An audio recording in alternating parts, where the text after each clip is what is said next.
Hello, everyone. It's 2 o'clock. Well, that's 2 o'clock when I look down at my watch here in the Eastern time zone. I want to thank everybody for joining us on time, and we'll just give everyone else a moment or two to get through all the clicks and get the technology working so that they can join us as well. As I look at the screen, I see people streaming in, so we'll hang on for just a few more moments. And thanks again in the meantime for everyone who is already with us.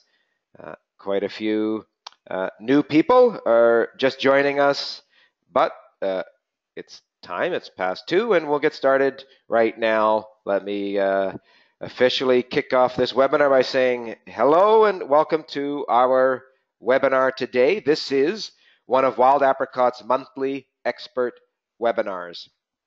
And this afternoon, Terry Eibel, and Terry is our very own nonprofit tech expert, and Terry is here today to show you how you can use tech tools to save lots and lots of time.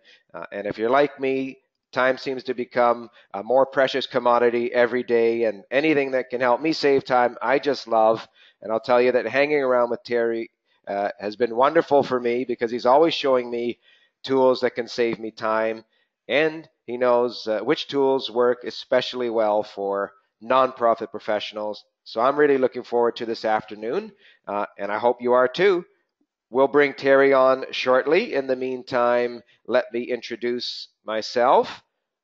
My name is Donald Cowper, and I'm on the Wild Apricot content team.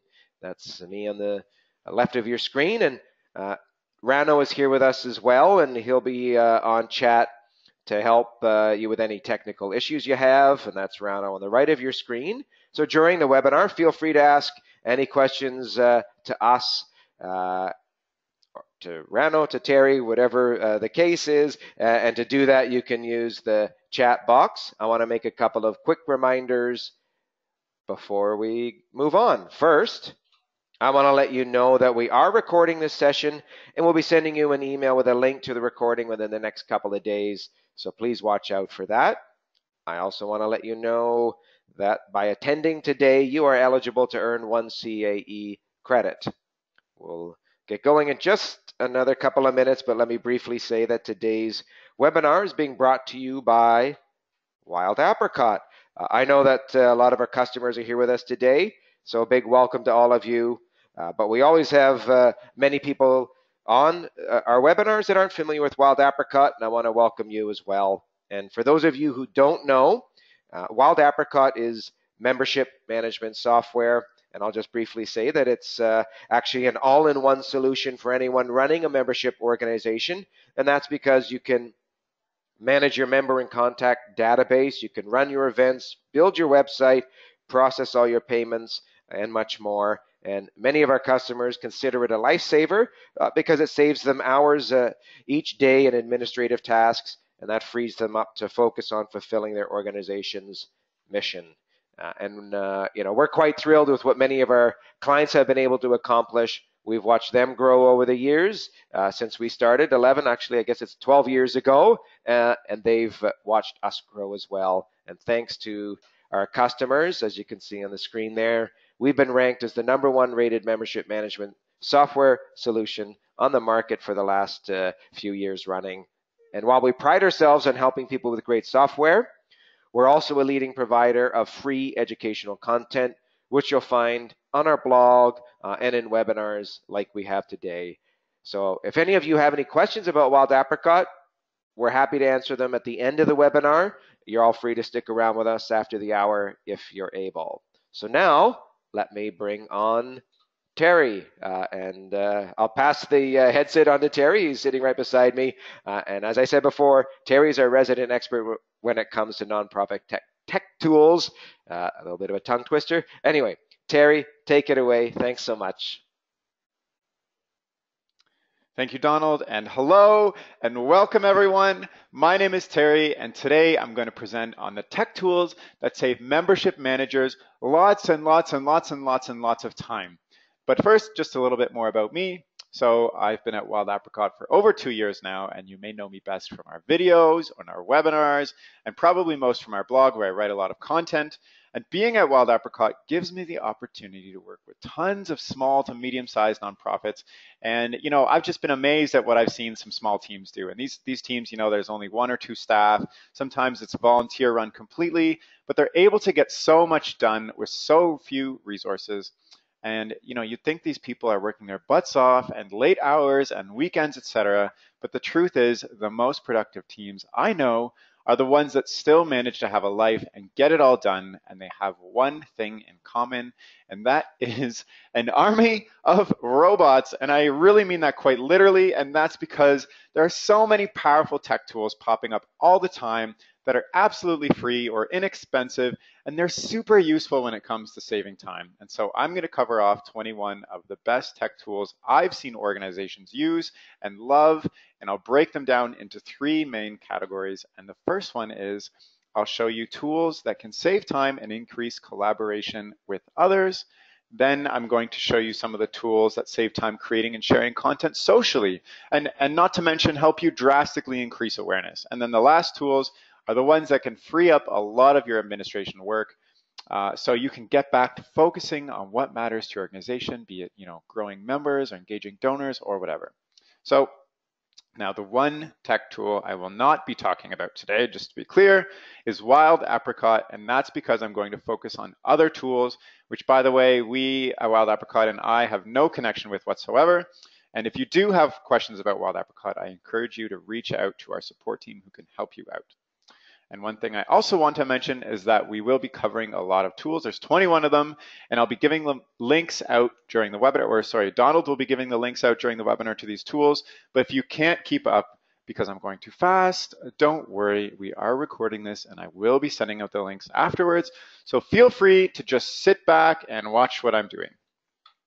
Now, let's dive into the first category of tools, which can help you save time collaborating with others. And as I've experienced, working with others is often a bottleneck, whether it's, communicating with emails back and forth or waiting for people to respond or trying to come up with schedules that fit everyone. But all of this doesn't have to take tons of time with the right tools. So here are 9 great collaboration tools. And the first one solves a big problem when it comes to collaboration. So picture this. You're working on a project with 10 other people. So here are 10 other people. And, one person is handling logistics, and another person is handling design, and another person is writing, et cetera, et cetera, et cetera. And here's what most teams do to coordinate this project. They use email to send each other documents, updates, and talk about the project. But what ends up happening is that there are 10 different email chains going on, and no one really knows who to copy. People get left out, documents get buried in old emails, and the management of this is just an absolute nightmare. So here's a tool I definitely recommend that I see a lot of people using, and we actually use this at Wild Apricot. It's great. It's called Slack. You may have heard of it before. Many of you are probably already using it, but at the core, Slack is a simple way to coordinate with others. So here's a screenshot of a typical Slack setup. And on the left here, where you can see the green highlight over annual meeting, these are what are called channels. And channels are like topics or categories. So for one project, you might have a channel like this one called annual meeting or design test, or you can see there's more. The one's called lunch, another one's called marketing updates, etc. But within each channel, you have a full searchable history of the conversation and the documents that have been shared with everyone. But what's better is that only the people in the channel can see what's going on. So, if you have a director of marketing, she may be involved in the event and marketing and design channel, whereas like a director of finance might be involved in budget, event, and invoices channel. It's super simple stuff. And the best part about Slack is that the basic version is free, which you can do 99% of the tasks you'll end up needing. So it's a great tool for project management that completely rids the use of email, and it just helps you organize and collaborate with others so much better. So the next tool is a little similar to Slack. Some of you may have heard it as well, but it's more about managing tasks in a project, and it's called Trello. And Trello makes it easy to assign tasks to different people involved in your project. All you have to do is create a task, pick an assignee, and leave it up to them to finish. So here's another screenshot. Along the way, you can see, you've got a color-coded overview of all the tasks, where they stand, who's assigned. It gives you an instant status update of everything all at once, and it's super simple. So if you're managing a lot of projects and you have a lot of people involved, I definitely recommend use Trello. I see a lot of people using this and they only have good things to say about it. And the next tool that I want to talk about is for scheduling meetings. So we actually use this here all the time at Wild Apricot, and I know a lot of people may use this as well, so let's just go over it quickly. So if you've ever had to be the one to pick a date or a time or a place that works for everybody for an event or a meeting or whatever, you probably know how frustrating it can be to get people to give you their schedules and commit. Well, that's where Doodle comes and takes all that pain away. All you have to do is put in your potential dates, which are, you can see them, they're the blue boxes in the columns. You can switch this out with places or times, and then simply send the link of this doodle to everyone, and people can add in their schedules and their names, and Doodle will automatically find the best time that works for the most people, which is amazing. So it's fast and simple and worry-free. Plus, this is another great free tool. You don't have to pay for it at all. Okay, so that is Doodle. And this next tool is for those of you who have to work with volunteer schedules. I've talked to a lot of volunteer managers, and many of them use this tool. And so, if you're a volunteer manager or working with a lot of volunteers, you're likely spending hours entering volunteer hours into spreadsheets and sending them forms and trying to figure out who's available for what. Well, there's a great tool called Track It Forward that's specifically made for volunteer hours. And it does all of this and more in a super simple way. So you can just get your volunteers to enter their own hours online, and then Track It Forward gives you a really great, nice, pretty summary like this of who's done what. I even know a nonprofit that, they have a huge amount of students volunteering with them all the time because of the mandatory community service hours for high school, and they live by this tool. They even use it to show a public leaderboard, of which students have volunteered the most time, which creates a little friendly competition amongst everyone. So if you track volunteer hours, use Track It Forward. And what's better is that if you have 25 or less volunteers that you track, you can use it for completely free. So that's great. Okay, so now a number of nonprofits I know swear by this next tool, which is also a type of hours tracking tool, and it's called Hours Tracker. And it's perfect for anyone who needs to track hours in any sense, really. I mean, you can use it just to organize your time to be more productive. And what really makes this tool stand out and amazing, and I know a lot of people use it for this, is that when you download it to your smartphone, you can actually set it up to track your GPS location to start tracking and stop tracking hours automatically. So for instance, you can have it start tracking and recording your hours once you walk into your office and stop once you walk out. So that's just an amazing feature that, really saves a lot of time and makes it super easy to use. So let's move on. Now, these next two tools I want to talk about, which I'm confident everybody here has heard about and most likely use, are Dropbox and Google Drive. And what they do is they save time for storing and sharing documents.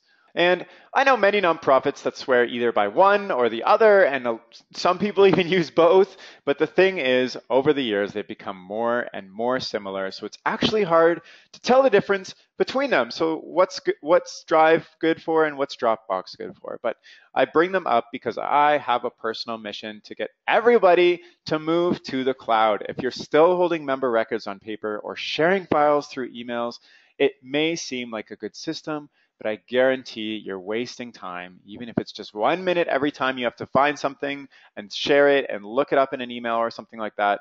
Those minutes add up over the weeks and months, and before you know it, you've wasted hours by the end of the year. So here I'm going to do a quick comparison between Google Drive and Dropbox and the benefits of each, and hopefully I'll inspire you, if you're not using them already, to start using them now. So I'm just going to do a little side-by-side for each, and here we go. So the main difference between the two is how much free storage you get. So Google Drive gives you 15 gigabytes, whereas Dropbox only gives you 2 gigabytes for free. And that's still a lot, but if you're sharing a lot of videos and pictures, things that take up a lot of space, Drive is your better free option. But there's one catch there. The 15 gigabytes is actually shared between your Gmail account and your Google Photos. So just make sure you don't have, gigabytes in your email and gigabytes in your Drive, otherwise you'll quickly run out.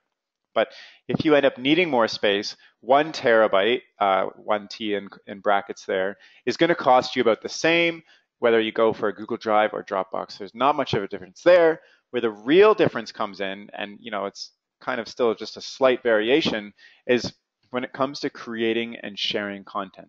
So with Drive, it's obviously integrated with Google's apps such as Google Sheets and Google Slides and Google Docs. So if you're already creating these things, you're probably already using Drive, so I just say stick with that.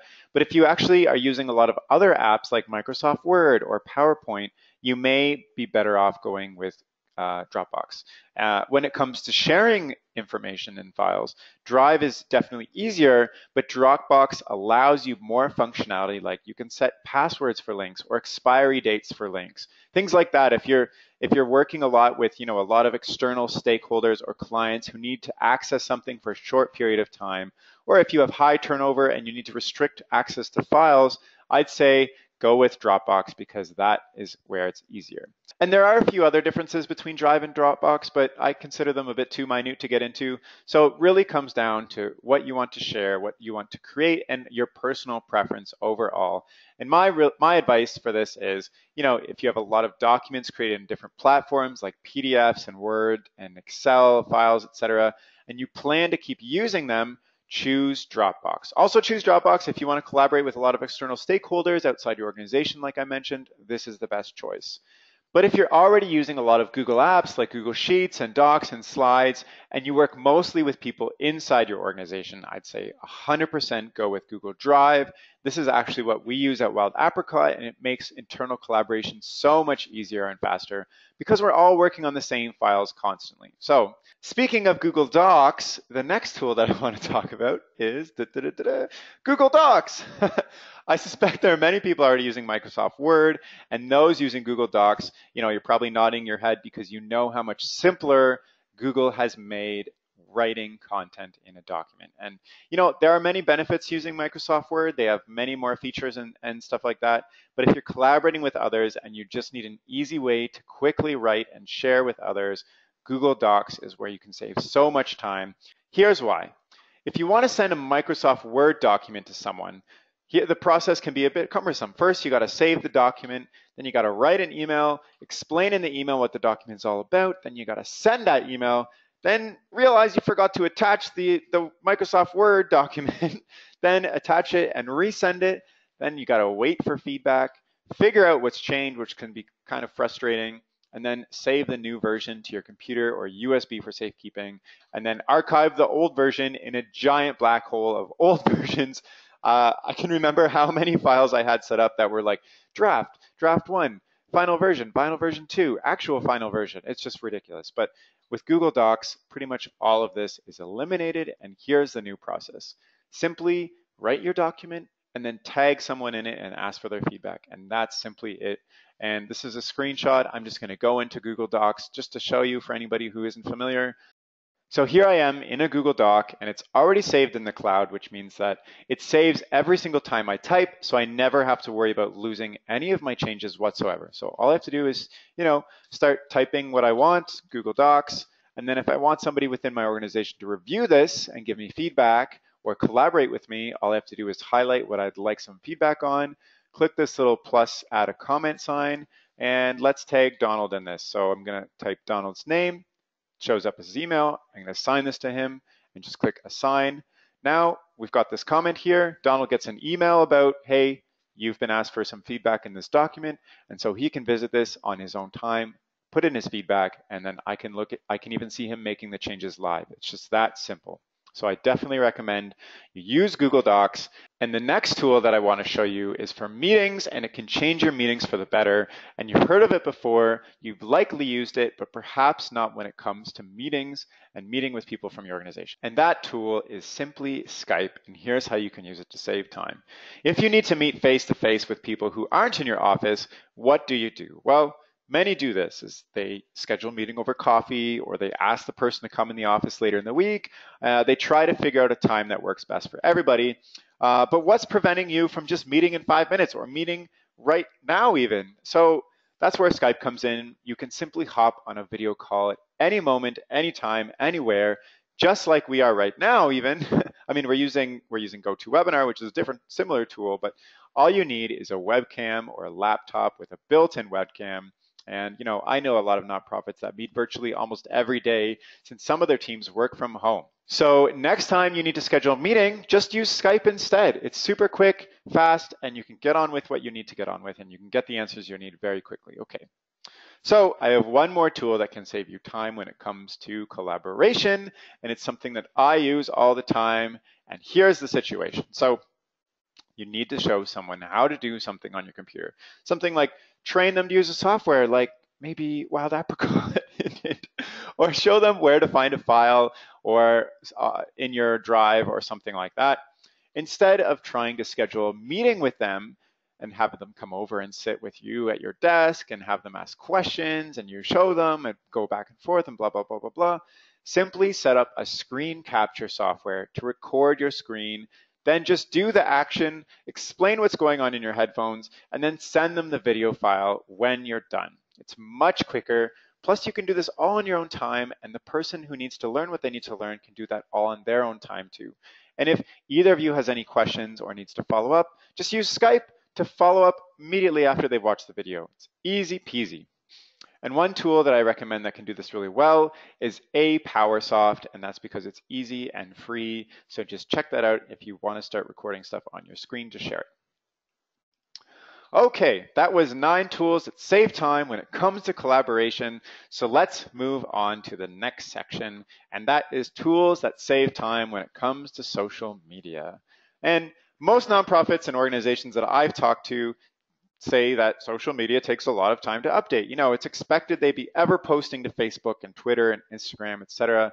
But it's also hard to justify spending all this time on social media when sometimes the impact is hard to measure. In fact, I know one admin who spends every single Monday the full day just updating all of her organization's accounts, and it just takes so much time. But I've also talked with some nonprofits who nearly automated all of their social media. And actually, I've used a lot of their tips to help automate Wild Apricot social media for the better as well. In fact, some of the tools I'm going to show you have completely automated things while also tripling the impact, which is amazing. And the first one I'm going to mention, some of you may have heard me talk about before, and that's because of how much I love it, because of how much of a big impact it has. Basically, what this tool does is it creates a queue of all your social media posts and then posts them out automatically at intervals you choose. It's a little bit like Hootsuite, but different. And here's the difference. It's when the tool gets to the bottom of your queue, it just starts posting everything all over again, so your updates never run out. So think about how many posts you've tweeted or posted to Facebook in the last year. Maybe 100. Now think of all the time it took to go to Twitter, craft and post your message, then repeat. That's probably a lot of time. So Meet Edgar, this is what the tool is named. It's called Meet Edgar.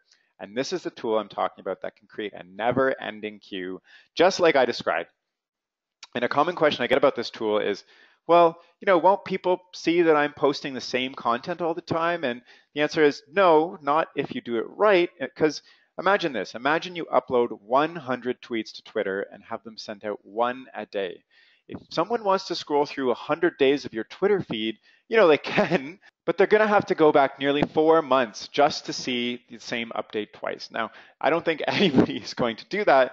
Plus, every time you have something new to tweet, a link to a blog post or an ask for a donation or something, you simply add it to the top of your queue, and eventually you'll just build up a never-ending queue of different tweets anyways, so it won't even matter. And I've actually set this up for Wild Apricot because we have so much content on our blog. I just have our Twitter account tweet out a blog post every single hour actually during the day, which seems like a lot.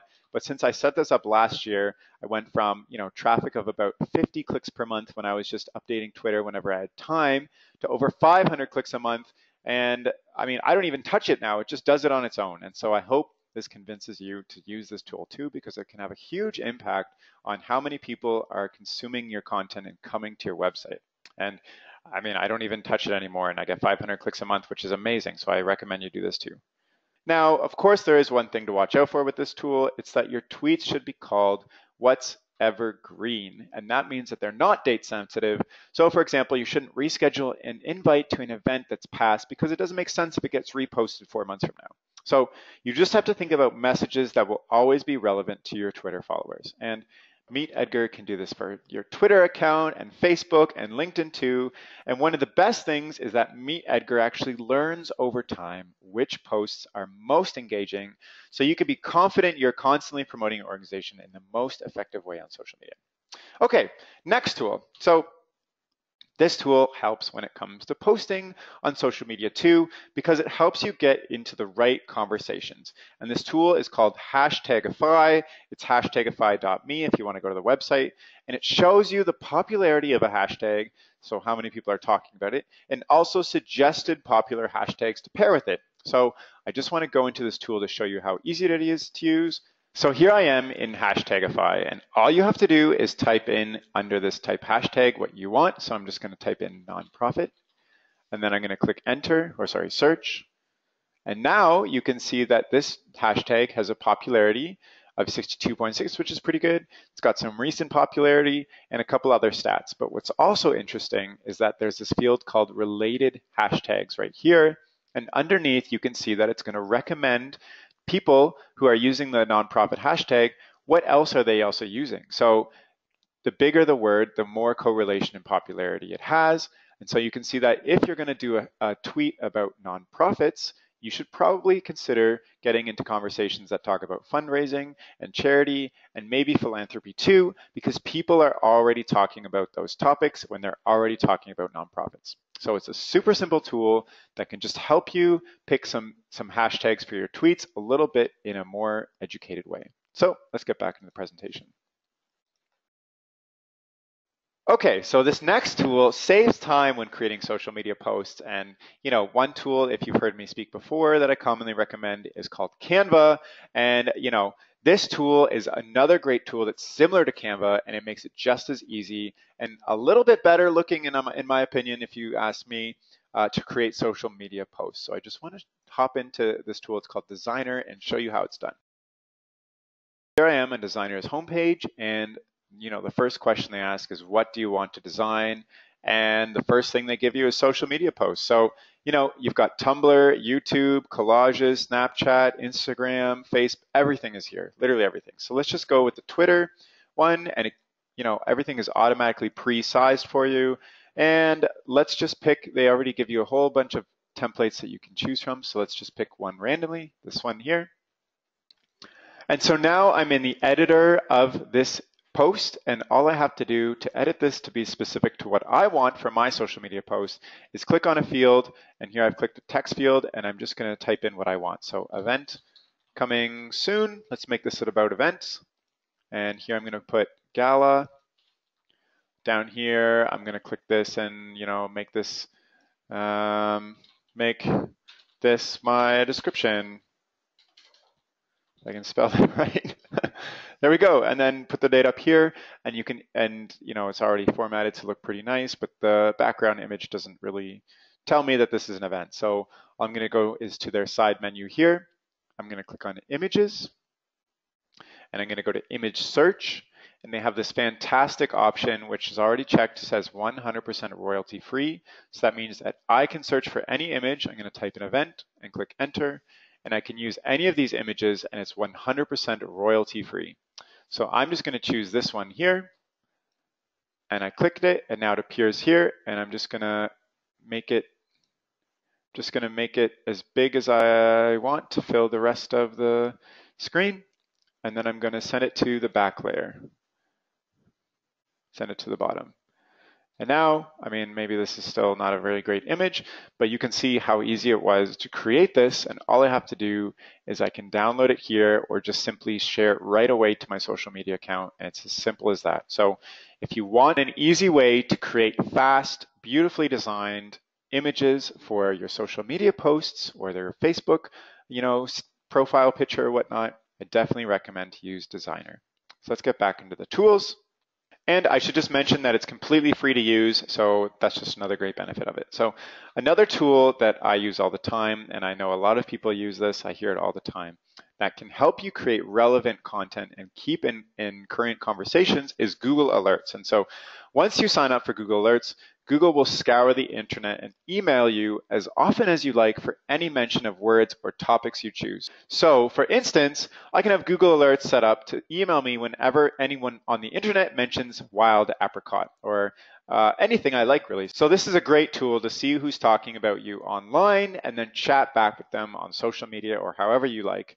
And if, for instance, if a cause your organization supports suddenly gets a lot of attention, you can jump into the conversation by creating your own relevant content quickly too. And this is just a great way to know about it. And Google will tell you this automatically, so it's perfect. So let's move on. And this next tool, what it does is it helps you organize the content you find online. So if you're like me, after you read a great article or example of an excellent social media post or whatnot, you probably instantly forget about it a minute later, only to wish you had saved it somewhere, especially if you ever need to recall it later on. So something both Donald and I use here at Wild Apricot is Evernote, because it makes saving everything we find on the internet really easy, and here's how. So say you come across that great link that you think, oh my gosh, I can use this in a blog post later, or I should share this with my team or my members or whatnot on Facebook. Well, with Evernote, there's an extension you can add to your browser where you can create categories called notebooks where you can save this content, which is great. So then whenever you want to access that blog post or video or whatever, even a year later, all you have to do is go into your Evernote notebook and everything is all where you want it whenever you want it, basically. So it's just a great way to save info that you can then later work into your content or share on social or whatnot. So here's a screenshot of an article on our blog, and in the top right corner you can see there's a little elephant icon in the browser. I've circled it in red. And when you click it, there's this black box that opens below, which you can see, and it asks you how you want to save the article and where, in what category do you want to save it into. So it's really that easy. So if you love browsing the internet and find a lot of great content online, this is a very simple and easy way to save that content to bring it up later. So let's move on. This next tool is something I recommend for everybody who has a Twitter account, and it's simply called TweetDeck, and it's run by Twitter itself. And a simple overview is here is a screenshot of TweetDeck, and what it does is it separates your home notifications from your messages and your activities all into different feeds so you can see everything all at once at one glance. It's just a super simple way that saves you from digging into your Twitter conversations, and you can also use TweetDeck to just interact with everybody right from this tool. You don't even have to log into Twitter, so that's that. Now I've got one more social media tool, so stay tuned. The last social media tool is for those of you who would like to tackle, something a little bit more advanced functions for some big time-saving tactics. So the tool is called I'm not exactly sure how to pronounce this if you were to pronounce it, but people also just call it IFTTT. But what it stands for is if this, then that. And if you're familiar with if and then statements, that's exactly what this tool is set up to do. So here, I have two examples. If it's sunny, then bring sunglasses. Or if it's rainy, then bring an umbrella. So how if this, then that applies to social media is you can actually program it to autocomplete actions for you. For example, you can have if this, then that program to do something like this. You can have if you update your profile picture on Facebook, then your Twitter profile picture will update as well. So if then that gets triggered when you update your profile picture on Facebook and will automatically update your Twitter profile as well. You don't even have to do anything. It's great. So of course, you can get as complicated as you like with this tool. It's ridiculous some of the things that I've heard people use this for. I even know one admin who set this thing up to turn on and off the lights in her office depending on how dark it is outside. I mean, it's crazy what you can do with this. You can set it up not only to do stuff on the internet, but to do stuff that connects with the internet too, like your alarm clock or whatnot. So if you have a little bit more of some technical expertise and some time and you want to get creative, use if this, then that. So those were 7 great tools that can help you save time when it comes to social media. And I hope you're still with me because I still have a bunch of great tools left to go over. And I can see there are a whole bunch of comments and questions coming in. So keep those coming. I will get to those at the end. So thank you. Now, these next tools are all about automating your everyday tasks.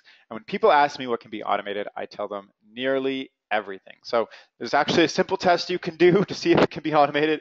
And if you have to repeat a task on a daily or weekly basis, there's a pretty good chance that a free or inexpensive tool already exists that can automate it for you. So that's the test. If you have to do it more than once, there's a tool that probably is already for you. So let's just get into some of these. So the first one I personally use every day. I use it for social posts, emails, blog posts, everything. It's ridiculously simple, but it just saves me a headache and worry. And it's called Capitalize My Title, and it does exactly that. And I can't actually remember the last time I've actually looked to see what words in a title sentence need to be capitalized, because I simply just use this tool anytime I ever have a title, and it does it for me. So I just want to show you in 2 seconds how it works. So here I am, capitalizemytitle.com. Type, paste your title here or whatever, so you can paste it in, or you can just start typing your title and it will capitalize the right words for you. So that's it. So you can see how it just does it automatically. It knows what should and shouldn't be capitalized, and then you can simply copy this and go back to your Google Doc and paste it in. Now you don't have to worry about ever being incorrect if you are unsure if something should be capitalized or not. So super simple tool. I use it all the time. 100% recommend it. So back to the presentation. The next tool is good for organizing your time and focusing on the right activities to be more productive, and it's called Toggl. And it's simply a time tracking tool that you can add right into your browser. It's a little different than the ones that I went over before, and I just want to show you a screenshot of the back end to help explain. So this is a screenshot of the back end, and it's basically a report of how I was spending my time. So it shows me how long I spent in email during the day, how long I spent on the blog, how long I spent on administrative tasks.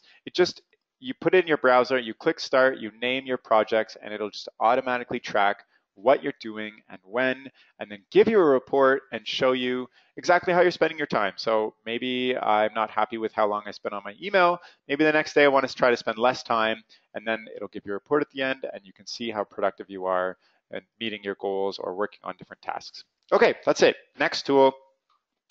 This tool isn't so much a time saver, but it can be something that can boost your productivity, especially if your office has a lot of distractions, like maybe you have a whole bunch of cats running around in your office or something. I don't know, you know. So this tool is called White Noise, and many people actually use it for sleeping, but I know some people, actually Donald included, who use it to boost their productivity at work. So all it is it's an app that plays white noise in loops, sounds like rain and waves, a fan, an air conditioner, whatever you choose to drown out the world around you and focus on the task at hand. So it doesn't necessarily save time, but it can make you more productive. And that is kind of the same thing. So there you have it. I have a couple more tools, and the next tool is for anyone who uses Gmail, which I assume is a lot of people here. And so if you're like me, every time you send an email to your members, you likely get a slew of bounce backs, of out of office replies, or those really annoying automated messages that simply say, thank you for your email, I'll respond shortly.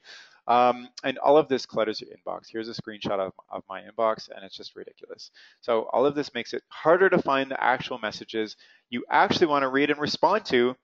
Now there's an easy way to completely eliminate all of this from your inbox by simply setting up email filters in Gmail. So I'm just going to show you how to do that right now. So first, go into your Gmail account and scroll down to the bottom of all your email folders, and there's a headline that says Create New Label. So click that and then name your label, call it, automated messages or out of office replies or something. And once you've done that, then you can start to create your filters. So all you do is you go and open an automated message like I've shown here, and you click the More button in the menu, and then you scroll down and click Filter Messages like these. Next, you'll see a number of options like this, and somehow you have to let Gmail know that this is an automated message. So you do that by giving it keywords that signify it's an automated message. So what I've done here is I've gone to the subject line area, and I've typed in the words auto reply in brackets. And so now, if I ever get an email that has auto reply in brackets in the subject line, that will be filtered out and put into the folder that I just created. So the next step is create filter with this search, go to apply the label, click the checkbox, and then choose the label you just created. You know, we created one called automated messages or out of office replies, and then click create filter at the bottom. And so now every time an automated message comes in, it will not even appear in your inbox. It'll just get filtered immediately through to that new label, and you'll never see it. I mean, you can go to that label and scroll through, you know, your messages there if you care to look through your automated messages, but there's no point. So that's something that can just save you minutes, hours every day just by not having those clutter your inbox. Okay, now I only have 2 tools left, so let's quickly get into them so we can get into some questions because I can see a lot of questions. And the first tool is one that goes right into your browser like a lot of these other tools. It's called LastPass. What it does is it's simply a secure way to store all of your internet passwords all at once. And here's an image of LastPass. It creates a vault online where all your passwords are stored. And better yet, this tool even remembers which passwords go to which websites and will autofill all of your usernames and passwords for you, so you never have to remember anything again. And you don't have to worry about security either because LastPass has very strong encryption algorithms to make sure your passwords are safe. Okay, so here we are, the very last tool. Thank you for sticking around with me to the end. I know I've covered so many tools and there's probably a lot of information many you use, many are new. So let's go over this very last tool, and I saved it for last because it's for those of you who have a little bit more of a budget and want to offload some of your tasks in a fairly inexpensive way. And that tool is called Fancy Hands. And really what it is, it's just an online service that will outsource any type of virtual task you need. So, you know, you can sit back in your hammock while people online do the task for you. And I even know a few organizations that outsource their manual data entry and social media updates for about, you know, $30 a month. It's not that expensive, but if you have a little bit of a budget, definitely think of what you can outsource and give it to Fancy Hands. And so there you have it, 21 tech tools that save a massive amount of time in your everyday work. And there's just one more thing I want you to keep in mind, and it's that the world is moving at such a fast pace nowadays. People, especially nonprofits, are expected to output, you know, so much more with so less resources. And the only way you're going to keep up is by automating as many and all administrative tasks as possible so you can refocus on what matters to your organization. Things like, you know, creating value to members or building a marketing strategy or engaging your board and volunteers. And that brings us to the end of this presentation. And as I mentioned, I will be sending out the recording with a list of all the tools. But if you want them right away, I'll be posting them in our Facebook group. So make sure you join that. Here's the link. We'll send out the link in the chat. And that is all from me. And so now we have time for some questions, and I'll just quickly pass it back to Donald first.